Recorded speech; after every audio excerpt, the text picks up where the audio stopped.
भारतीयों की रिसर्च ने पूरी दुनिया को कोविड-19 की उत्पत्ति को लेकर फिर से सोचने पर मजबूर कर दिया है। साइंटिस्ट कपल डॉक्टर मोनाली राहालकर और डॉक्टर राहुल बहुलीकर के अलावा जो तीसरा शख्स है, उसे दुनिया फिलहाल द सीकर के रूप में जानती है। उसकी 20 से 30 साल के बीच उम्र है, पूर्व भारत में कहीं रहता है, वो आर्किटेक्ट भी है और फिल्म मेकर भी, कभी साइंस भी पढ़ता था।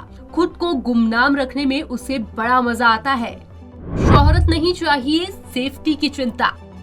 द सीकर ने अंग्रेजी अखबार टाइम्स ऑफ इंडिया के सवालों का जवाब एनक्रिप्टेड ईमेल में दिया। वो कहता है कि उसका यूं ही रहना ठीक है क्योंकि उसे शोहरत की चाह नहीं है। वो अपनी सुरक्षा और प्राइवेसी को दांव पर नहीं लगाना चाहता। कोरोना वायरस की शुरुआत को लेकर रिसर्च क्यों की, इस सवाल के जवाब में वो कहता है कि उसकी उत्सुकता ने उसे इस ओर खींच लिया। उसने कहा, अब तो साल भर से ज्यादा हो चुका है, उसने अपना काफी समय इसमें लगाया है। खुश मिजाज है सीकर, पाया है तेज दिमाग। ये शख्स ड्रास्टिक टीम का हिस्सा है जिसमें अलग अलग बैकग्राउंड के लोग हैं। ये टीम इंटरनेट पर कोविड-19 की शुरुआत को लेकर रिसर्च करती है। द सीकर ने ऐसा सबूत खोजा है जिससे महामारी के वुहान इंस्टीट्यूट ऑफ वायरोलॉजी से लिंक को लेकर सवाल खड़े हुए। डॉक्टर मोनाली के अनुसार द सीकर बेहद ही दोस्ताना और खुश मिजाज है। ड्रास्टिक के सदस्य एक दूसरे से ट्विटर पर डायरेक्ट मैसेजेस के जरिए बात करते हैं। मोनाली के मुताबिक द सीकर उनको बेहद तेज दिमाग वाले लगते हैं। उन्होंने कहा, उसे चीनी भाषा की कुछ समझ है और ओपन सोर्स इंटेलिजेंस भी जानता है। असल में वो इंफॉर्मेशन का सीकर है। कुछ ऐसा खोज निकाला कि मिली पूरी दुनिया की अटेंशन।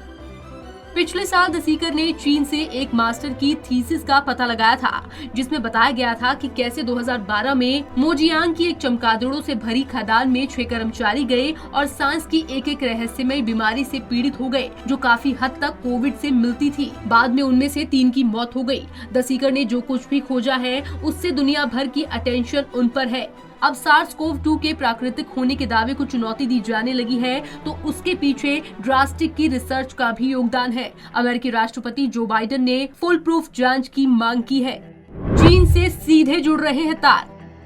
द सीकर कहता है, मैंने बहुत सारे ऐसे फैक्ट्स और डेटा देखे हैं जो लैब लीक की तरफ इशारा करते हैं, लेकिन वो सेलिब्रिटी जैसा स्टेटस पाने के बावजूद खुद को सामने क्यों नहीं लाना चाहते। जवाब में वो कहते हैं, मैंने पहले भी कहा है कि जब तक हो सकता है मैं अपनी पहचान छिपा कर रखूंगा। साइंटिस्ट कपल और द सीकर की रिसर्च ने कई अहम कड़ियां जोड़ी हैं। इन्हीं लोगों ने साबित किया है कि RAT-G13 मोजियांग की खदान से मिला था। उन्होंने ये भी पता लगाया है कि वुहान इंस्टीट्यूट ऑफ टेक्नोलॉजी में RAT-G13 पर प्रयोग किए जा रहे थे। पंजाब केसरी टीवी के लिए ब्यूरो रिपोर्ट।